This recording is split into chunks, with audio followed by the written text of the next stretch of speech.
चैतन्यं शाश्वतं शान्तं व्योमातीतं निरञ्जनं नादबिन्दुकलातीतं तस्मै श्रीगुरवे नमः। सर्वश्रुतिशिरोरत्नं विराजितपदाम्बुजं वेदान्ताम्बुजमार्तण्डं तस्मै श्रीगुरवे नमः। अज्ञानतिमिरान्धस्य ज्ञानाञ्जनशलाकया चक्षुः उन्मीलितं येन तस्मै श्रीगुरवे नमः। अखण्डानन्दबोधाय शिष्यसन्तापहारिणे सच्चिदानन्दरूपाय रामाय गुरवे नमः। अखण्डमण्डलाकारं व्याप्तं येन चराचरं तत्पदं दर्शितं येन तस्मै श्रीगुरवे नमः। गुरुर्ब्रह्मा गुरुर्विष्णु गुरुर्देवो महेश्वरः गुरुः साक्षात् परं ब्रह्म तस्मै श्रीगुरवे नमः। न गुरोः अधिकं तत्त्वं न गुरोः अधिकं परं गुरोः परतरं नास्ति तस्मात् सम्पूज्यते गुरो। ध्यानमूलं गुरोर्मूर्तिः पूजामूलं गुरोः पदम् मन्त्रमूलं गुरोर्वाक्यम् मोक्षमूलं गुरोः कृपा। ओम नमो ब्रह्मादिभ्यो ब्रह्मविद्या संप्रदायकर्तृभ्यो वंश ऋषिभ्यो महद्भ्यो नमो गुरुभ्यः। सर्वोपप्लवरहितः प्रज्ञानघनः प्रत्यगर्थो ब्रह्मैवाहमस्मि। नारायणं पद्मभवं वसिष्ठं शक्तिं च तत्पुत्रपराशरं च व्यासं शुकं गौडपदं महान्तं गोविन्दयोगीन्द्रमथास्य शिष्यं श्रीशङ्कराचार्यम् अथास्य पद्मपादं च हस्तामलकं च शिष्यं तन्त्रोटिकं वार्त्रिककारम् अन्यान् अस्मद्गुरून् सन्ततम् आनतोऽस्मि। श्रुतिस्मृतिपुराणानाम् आलयं करुणालयं नमामि भगवत्पादं शङ्करं लोकशङ्करम्। शङ्करं शङ्कराचार्यं केशवं बादरायणं सूत्रभाष्यकृतौ वन्दे भगवन्तौ पुनः पुनः। ईश्वरो गुरुः आत्मेति मूर्तिभेदो विभागिने व्योमवद्व्याप्तदेहाय दक्षिणामूर्तये नमः। अशुभानि निराचष्टि तनोति शुभसन्ततिं स्मृतिमात्रेण यत्पुंसां ब्रह्म तन्मङ्गलं परम्। अतिकल्याणरूपत्वान् नित्यकल्याणसंश्रयात् स्मर्तॄणां वरदत्वाच्च ब्रह्म तन्मङ्गलं विदुः। ओंकारश्चाथ शब्दश्च द्वौ एतौ ब्रह्मणः पुरा कंठं भित्त्वा विनिर्यातौ तस्मान्माङ्गलिकौ उभौ। ओम तत्सत् परब्रह्मणे नमः। श्री राम जय जय राम। श्री राम जय जय राम। श्री राम जय जय राम। धर्म की अधर्म का प्राणियों में विश्व का हर हर महादेव।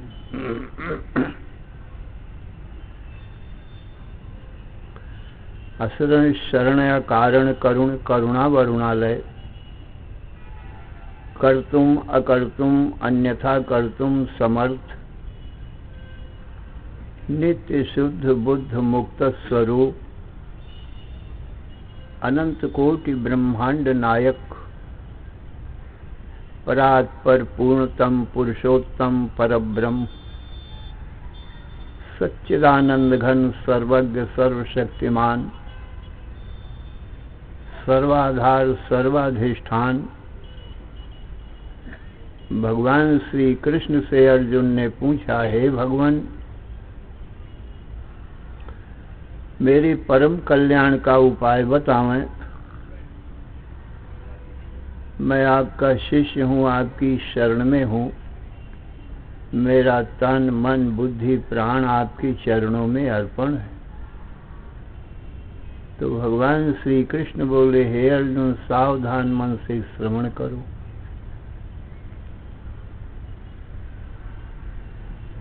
सतचित आनंद ये ब्रह्म का स्वरूप है। सत्यम ज्ञानम अनंतम ब्रह्म। जो तुम चाहते हो ऐसा ब्रह्म ही है, क्योंकि तुम चाहते हो मृत्यु ना हो। तो ब्रह्म की मृत्यु नहीं होती है। तुम चाहते हो अनंत अखंड ज्ञान रहे, अज्ञानता ना हो। ऐसा ब्रह्म ही है, अनंत अखंड ज्ञान है। तुम यही चाहते हो कि किसी प्रकार का दुख ना हो और कभी ना हो, क्योंकि सदा सुख बना रहे, ऐसा चाहते हो। तो हे अर्जुन, ब्रह्म का ऐसा ही स्वरूप है। और हे अर्जुन, जो ब्रह्म का स्वरूप है सोई जीव का स्वरूप है। ब्रह्म ही इन सब शरीरों के भीतर सच्चित आनंद रूप से विराजमान है। इसलिए ब्रह्म को ही जीवात्मा कहते हैं, इन शरीरों के भीतर रहने से, और बाहर रहने से परमात्मा कहते हैं। इसलिए जीवात्मा परमात्मा से भिन्न नहीं है, किंतु अभिन्न है। अभेद दर्शनम ज्ञानम। जीवात्मा परमात्मा का जो अभेद है, यही यथार्थ ज्ञान है। और सब शरीरों में ब्रह्म एक जैसा ही विराजमान है। ब्रह्म में कोई कमी बेसी नहीं है। समः सर्वेषु भूतेषु तिष्ठन्तं परमेश्वरम। सभी भूत प्राणियों में सम रूप से, एक रूप से, दृष्टा साक्षी के रूप में परमात्मा ही विराजमान है। और ब्रह्म में किसी प्रकार का कर्म नहीं है। जितना भी कर्म है ये सब प्रकृति राज्य में है, माया राज्य में है। ब्रह्म में कोई कर्म नहीं है। इसलिए अपने आप को सच्चित आनंद स्वरूप जानो और अकर्म जानो।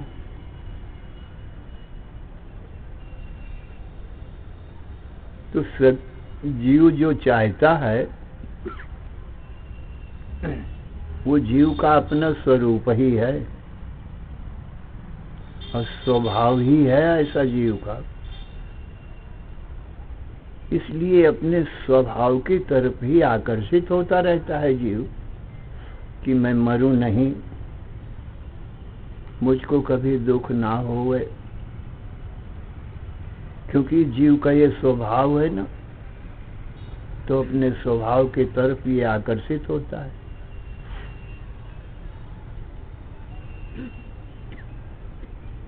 और ये संसार माया असत जड़ दुख रूप है, तो असत मृत्यु की तरफ और दुख की तरफ किसी भी जीव का आकर्षण नहीं होता है, क्योंकि ये स्वभाव जीव का नहीं है, ये प्रकृति का स्वभाव है। तो जीव अपने स्वभाव की तरफ खींच रहा है अपने आप। ईश्वर अंश जीव अविनाशी, चेतन अमल सहज सुख राशि।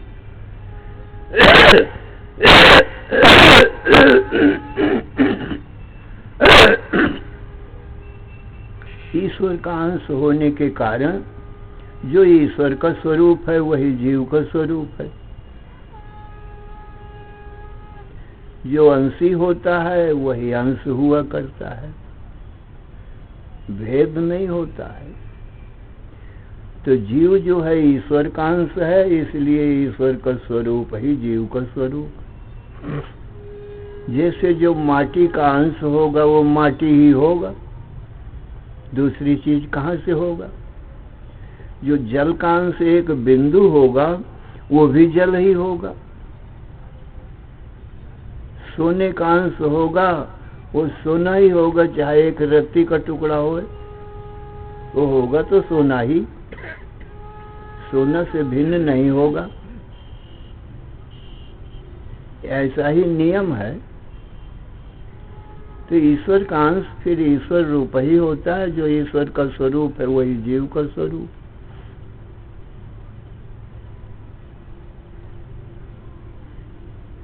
इसलिए अमृत की अमरता की प्राप्ति नहीं करना, क्योंकि अपना स्वरूप है। ज्ञान की प्राप्ति नहीं करना है, क्योंकि ज्ञान तो सबका स्वरूप है। कोई भी अज्ञानी नहीं है कोई जीव। शरीर का जन्म होता है, आंखें खुली और वो बालक देखने लगता है, और ये देखना ही ज्ञान है। तो कौन अज्ञानी है बताओ। यदि अज्ञानी होगा जीव तो माता पिता को नहीं जानेगा। ये मेरी माता है, ये मेरा पिता है, ये मेरा भ्राता है, ये मेरी बहन है। कैसे जानेगा यदि ज्ञान ही नहीं होगा। तो ये दिन है, ये रात है, कोई भी छोटा से छोटा बच्चा ये कैसे जानेगा कि अब दिन है अब रात है, क्योंकि अज्ञान को तो ज्ञान होता नहीं है। इसलिए जन्म से ही सब ज्ञानी ही हैं। जीव का तो जन्म हुआ नहीं है। शरीर ही का जन्म हुआ है और शरीरों की जननी माया है। जगत की जननी माया है, जीव की जननी तो है नहीं, क्योंकि जीव की जब उत्पत्ति ही नहीं होती है तो जननी कौन होगा? कोई नहीं होगा। इसलिए जीव स्वभाव से ही सच्चिदानंद स्वरूप है। सच्चिदानंद की प्राप्ति नहीं करना है और असत जड़ दुख रूप की निवृत्ति नहीं करना है, क्योंकि असत जड़ दुख रूपता आत्मा में है नहीं। तो सच्चिदानंद स्वरूप आत्मा का स्वरूप है, इसलिए प्राप्ति नहीं करना। असत जड़ दुख रूप आत्मा में है नहीं, इसलिए निवृत्ति नहीं करना। और आत्मा में कोई कर्म नहीं है, खाली दृष्टा साक्षी मात्र है। जितने भी कर्म है देह इंद्रिय मन बुद्धि प्राण, ये प्रकृति राज्य में है। इसलिए नैव किंचित करोमीति युक्तो मन्येत तत्त्ववित्। तत्ववेत्ता पुरुष अपने आप को कर्ता नहीं मानता है, क्योंकि आत्मा में कर्म है ही नहीं। दृष्टा में कर्म नहीं होता, ज्ञान में कर्म नहीं होता है, वो तो प्रकाशक होता है और निराकार होता है, ज्ञान का कोई आकार नहीं है। हर आकारों में ज्ञान है, परंतु किसी आकार से मिलता नहीं, आकारों को देखता है। तो जितने भी कर्म हैं वो देह इंद्रिय मन बुद्धि प्राणों में ही हैं। इसलिए देखना आँख का काम है, सुनना कान का काम है, बोलना वाणी का कर्म है, लेन देन करना हाथ का कर्म है, चलना फिरना पैरों का कर्म है, श्वास लेना प्राणों का कर्म है, सोना जागना ये मन का धर्म है, सुख दुख आदि सब मन के धर्म हैं। इस जितना भी कर्म है ये सब प्रकृति राज्य में है, आत्मा में कोई कर्म नहीं है। तो नैव किंचित करोमीति युक्तो मन्येत तत्त्ववित्। पश्यन् शृण्वन् स्पृशन् जिघ्रन् अस्नन् गच्छन् स्वपन् श्वसन् प्रलपन् विसृजन् ग्रहणन् उन्मिषन् निमिषन्नपि इंद्रियाणि इंद्रियार्थेषु वर्तन्तो इति धारयन्। ये बात भगवान ने बताई कि आत्मा स्वभाव से ही सच्चिदानंद स्वरूप है, उसमें कोई कर्म नहीं है। और जितना अनात्मा है, ये दृश्य है, ये माया है, प्रकृति है, सारे ही कर्म सुख दुख भूख प्यास मान अपमान दैवी संपत्ति और आसुरी संपत्ति अच्छे बुरे सब कर्म देवता दैत्य मनुष्य पशु पक्षी ये सब माया राज्य में है।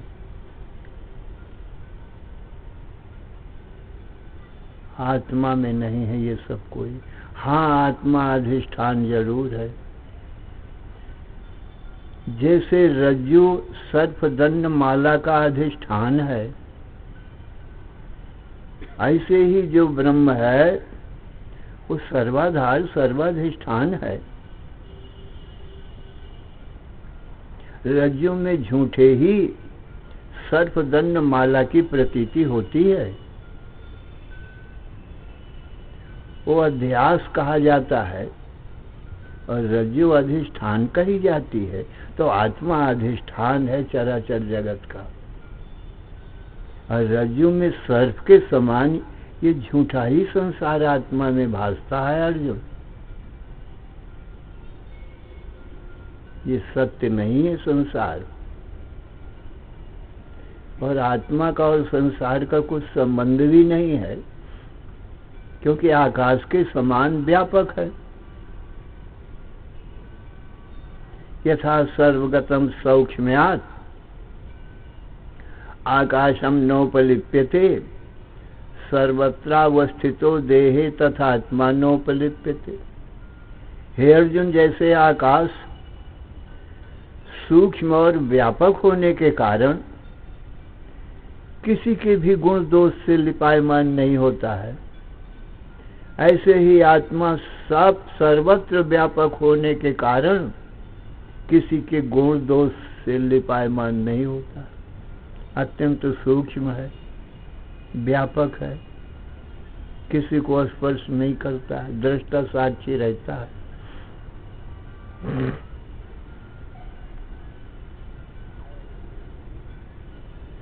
तो आत्मा में कोई कर्म नहीं है। आकाश भी अचल है, क्योंकि आकाश तो सब जगह व्यापक है ना।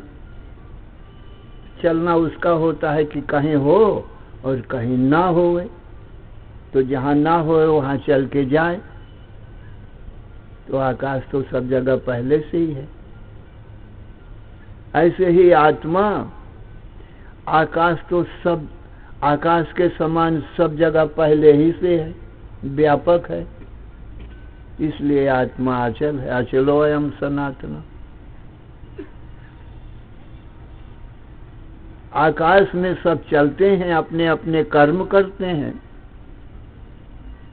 स्त्री पुरुष मनुष्य पशु पक्षी सब आकाश में चलते हैं और अपने अपने कर्म करते हैं। आकाश कुछ नहीं करता है और न चलता है। ऐसे ही आत्मा रूपी अधिष्ठान में ये सब देह इंद्रिय मन बुद्धि प्राण मनुष्य पशु पक्षी वृक्ष पर्वत सूर्य चंद्र सब अपने अपने कर्म कर रहे हैं। आत्मा ज्यों का त्यों अचल है, आकाश के समान अकर्म ही है। तो अपने को इस दृश्य संसार से बिल्कुल अलगा लेना चाहिए। यही इसी को विवेक विचार कहते हैं। शरीर और आत्मा को एक नहीं मिलाना चाहिए। मिला हुआ दिखता है अज्ञानी को, और ज्ञानी अपने शरीर से अपने दृष्टा आत्मा को अलगा लेता है, अलग करके देख लेता है और फिर कभी इस शरीर से नहीं मिलता कि मैं शरीर हूं, क्योंकि शरीर दृश्य है और शरीर का मैं दृष्टा हूं। इसलिए शरीर से कैसे मिल सकता हूं, शरीर कैसे हो सकता हूं, किंतु नहीं हो सकता। ये बताया। अब इसके आगे का श्लोक विचार करते।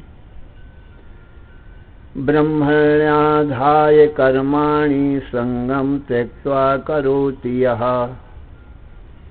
लिप्यते न स पापेन पद्मपत्रमिमाम्भसा।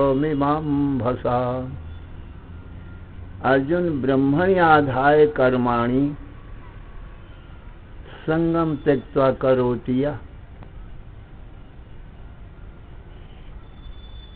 ब्रह्म में सभी कर्मों को स्थित समझ करके, ब्रह्मण्याध्याय कर्माणि संगम त्यक्त्वा, और आसक्ति को छोड़ करके, देह इंद्रिय मन बुद्धि में कोई आसक्ति नहीं कि ये मैं हूं, और न देह इंद्रिय मन बुद्धि के कर्मों में कोई आसक्ति है कि इन कर्मों का मैं ही करता हूं।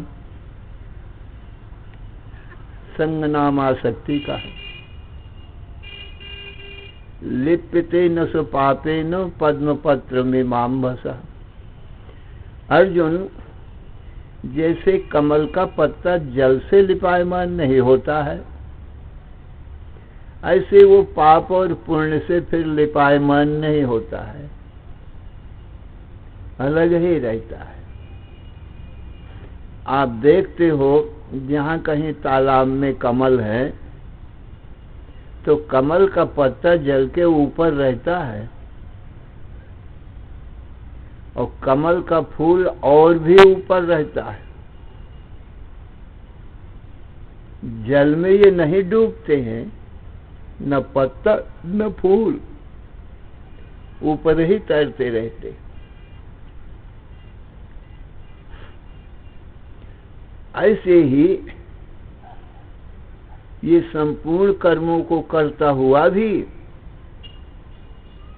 अनासक्त भाव से संपूर्ण कर्म देह इंद्रिय मन बुद्धि के समझता रहता है और अपने आप को, आत्मा को कमल के पत्ते के समान देह इंद्रिय मन बुद्धि प्राण प्रकृति से ऊपर समझता रहता है।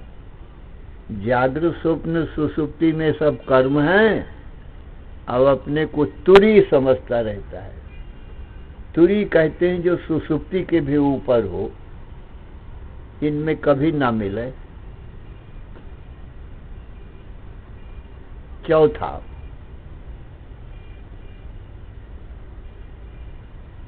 तो उसमें क्या किसी कर्म का या पुण्य पाप का कोई असर नहीं होगा। लिप्यते न सुपापेन पद्म पत्रम इव अम्भसा। जैसे पद्म पत्र कमल का पत्ता अम्भसा माने जल से लिपायमान नहीं होता, ऐसे ये ज्ञानी महापुरुष संपूर्ण कर्मों से पुण्य हो चाहे पाप हो किसी से भी लिपायमान नहीं होता है, न देह इंद्रिय मन बुद्धि से लिपायमान होता है, बिल्कुल अलग का अलग ही रहता है। प्रकृति और प्रकृति के कार्य से अपने को अलग और दृष्टा साक्षी ही जानता रहता है।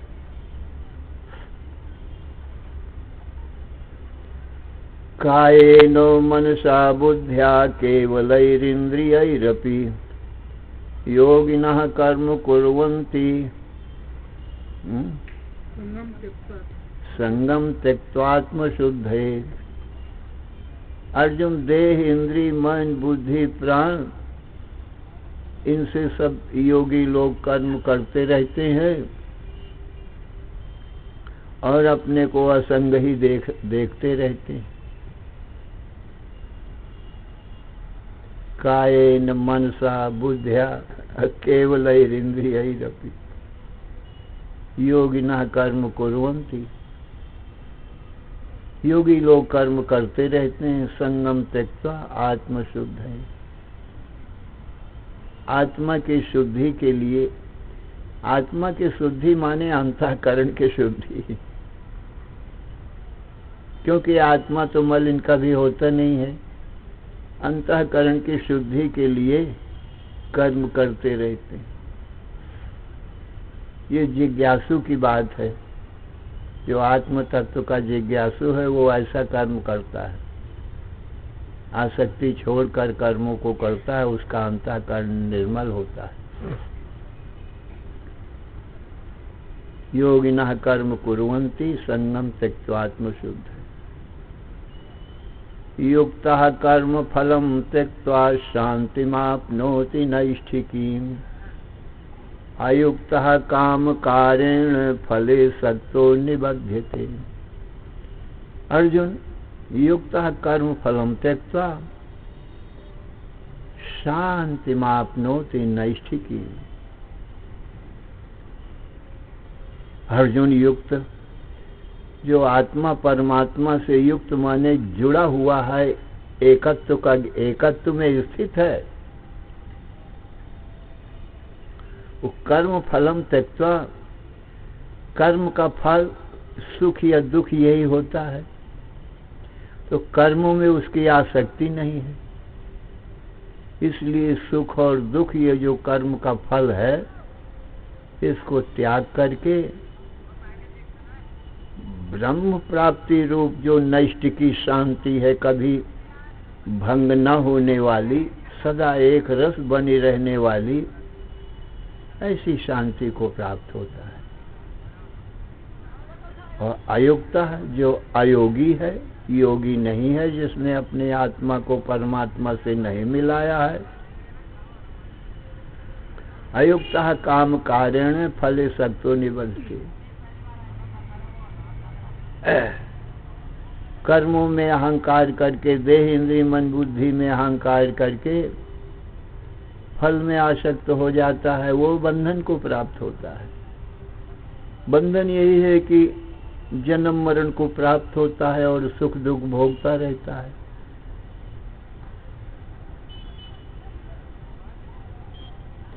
सर्व कर्माणि मनसा सन्न्यस्यास्ते सुखम वशी, नवद्वारे पुरे देहि नैव कुर्वन्न कारयन्। अर्जुन, अब तुम अपने आत्मा को फिर देखो, ये शरीर क्या है? 9 द्वार का एक पुर है। 9 द्वारे पुरे, इस शरीर को 9 द्वार का एक पुर बताया भगवान ने। और जीवात्मा जो देही है, देह में रहता है, उसको पुरुष बताया। जो पुर में रहता है उसको पुरुष कहते हैं। पुर के धर्म पुरुष में नहीं आते हैं। तो 9 द्वार का ये पुर है शरीर। इस शरीर में 9 द्वार ये हैं: 2 आंख, 2 कान, 2 नासिका के छिद्र और 1 मुख, 7 हो गए सिरोभाग में ऊपर। और मल मूत्र परित्याग जिनसे करता है वो गुदा और उपस्थ, ये नीचे के द्वार हो गए। ये 9 द्वार का ये शरीर रूपी पुर है। देही आत्मा इस देह में रहता है। इसमें इंद्रियां हैं, मन है, बुद्धि है, प्राण है।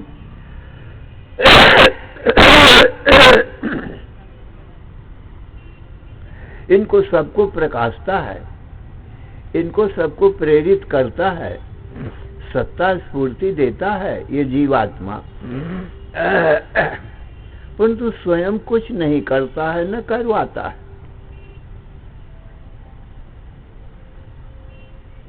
9 द्वारे पुरे देहि नैव कुर्वन् न कार्यम्।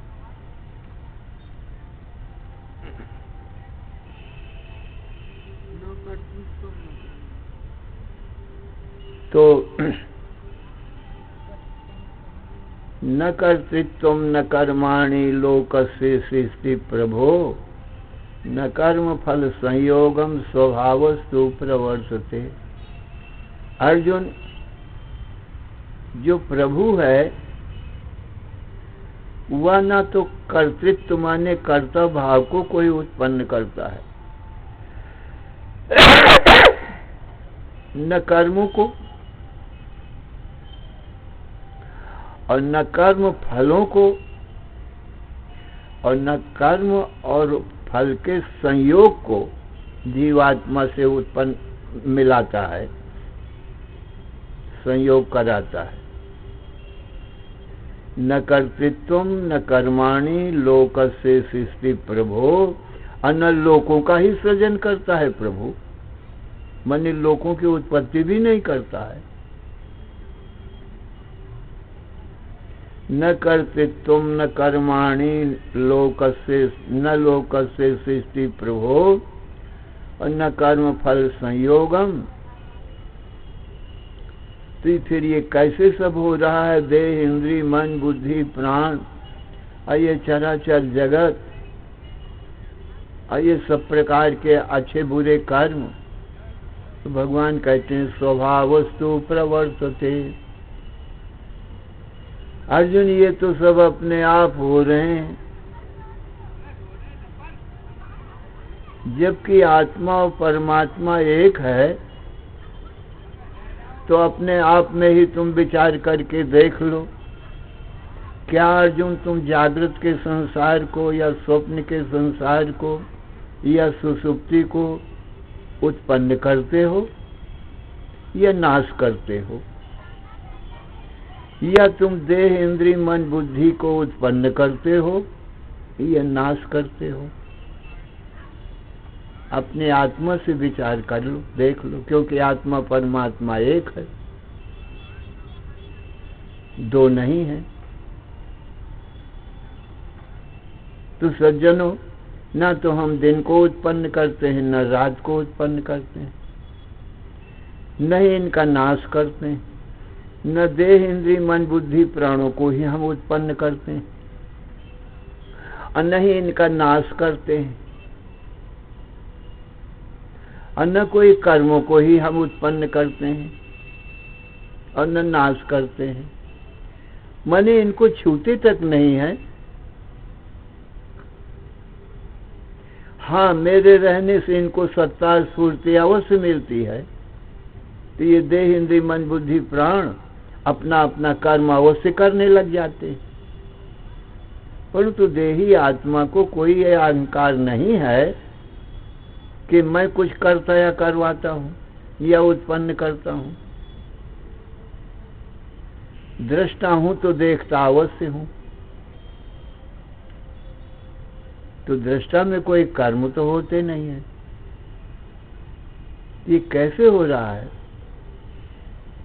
कहते अपने आप हो रहा है। तो जितना भी कारक है, कर्ता कर्म करण संप्रदान अपादान संबंध अधिकरण, ये सारा का सारा कारक ये माया राज्य में है, ये प्रकृति में है। और प्रकृति पुरुष का कभी संबंध होता नहीं है। आत्मा पुरुष है, तो प्रकृति में ये सब कर्म हो रहे हैं। प्रकृति युच कर्माणि क्रियमाणानि सर्वशः यह पश्यत तथात्मानम अकर्तारम सपश्यति। अर्जुन, संपूर्ण कर्म ये प्रकृति में होते हैं, आत्मा अकर्ता है। जो इस प्रकार से अपने आप को प्रकृति से अलग जान लेता है कि मैं चेतन पुरुष हूं,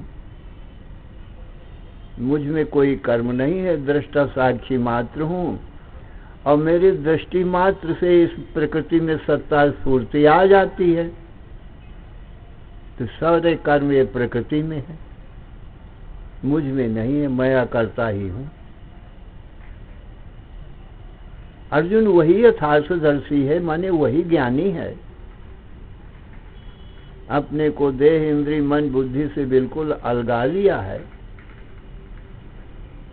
वो विवेकी है।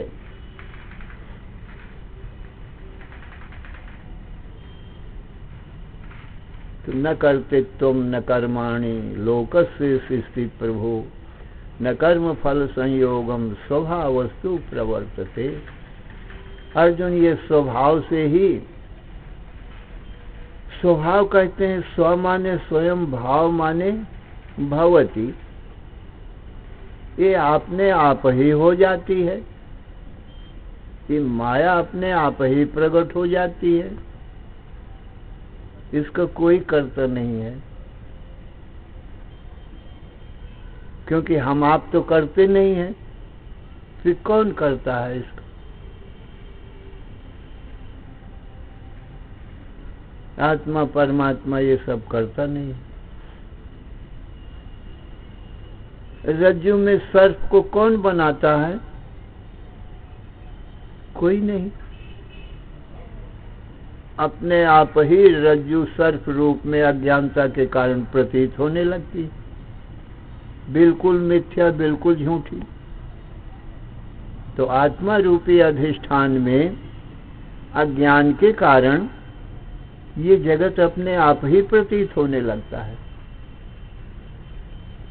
अज्ञान ही ये संसार सर्प बन बैठा है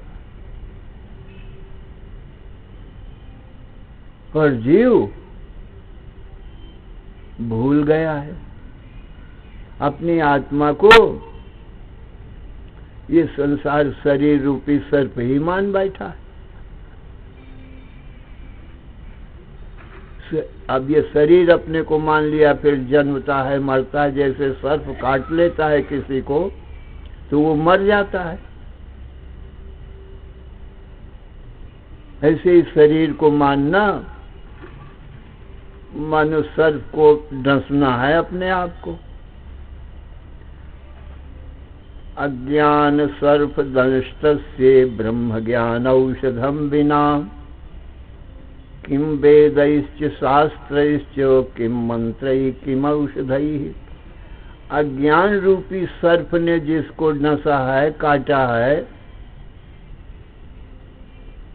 अब वो जन्म मरण के हजारों जन्म मरण पाता रहेगा, 84 लाख योनियों में भटकता रहेगा। इसकी दवा क्या है? कहा ब्रह्म ज्ञान औषधम बिना, ब्रह्म ज्ञान ही इसकी एकमात्र दवा है। क्योंकि ब्रह्म ज्ञान से अज्ञान का नाश होगा तो ये संसार सर्प का नाश हो जाएगा, क्योंकि अज्ञान से बना है ना। अज्ञान का नाश होगा तो संसार सर्प खत्म हो जाएगा। दूसरी कोई दवा नहीं है। वेद शास्त्र पुराण रामायण इनके पाठ क्या करेंगे अज्ञान की निवृत्ति बिना? ब्रह्म ज्ञान औषधम बिना किम वेदैश्च शास्त्रैश्च किम मंत्रैः किम औषधैः।